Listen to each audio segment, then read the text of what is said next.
Hi all, it's Pastor Emily here with another theological thought.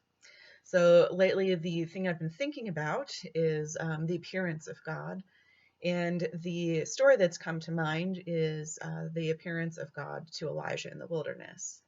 Now, Elijah has gotten into trouble from some of his prophetic pronouncements, so he's fled to the desert and is hiding in a cave.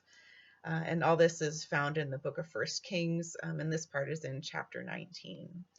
So the word of the Lord came to Elijah and said, "Go and stand out on the mountain before the Lord, for the Lord is about to pass by." So Elijah's going to get to experience God in a way that few people have. Now there was a great wind, so strong that it was splitting mountains and breaking rocks in pieces before the Lord.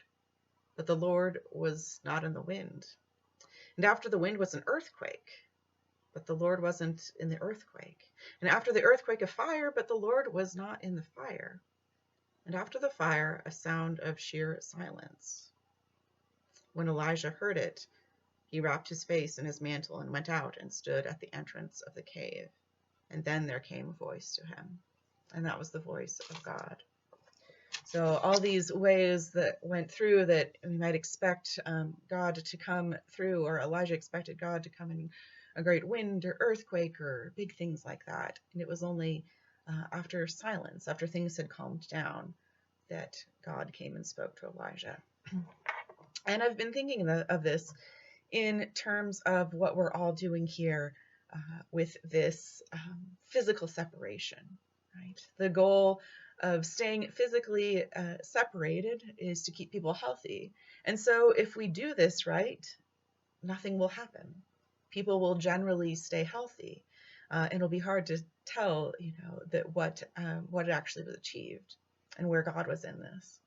And so I think of the story of Elijah when I'm thinking of this, because oftentimes God is not where we expect in grand displays or big, crazy things.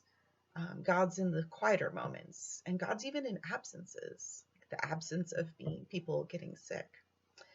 And so I commend that to you in this time as we're loving and serving our neighbor by staying physically apart, as we're looking at what's going on around in the world and wondering where God is. God is in the absences. God is in the absence of people getting sick. God is in the absence of physical presence and in the quiet places, as opposed to the great winds and earthquakes. So that's what I've been thinking, and hope that is a little bit helpful for you in this time. And I will see you soon. God's blessings.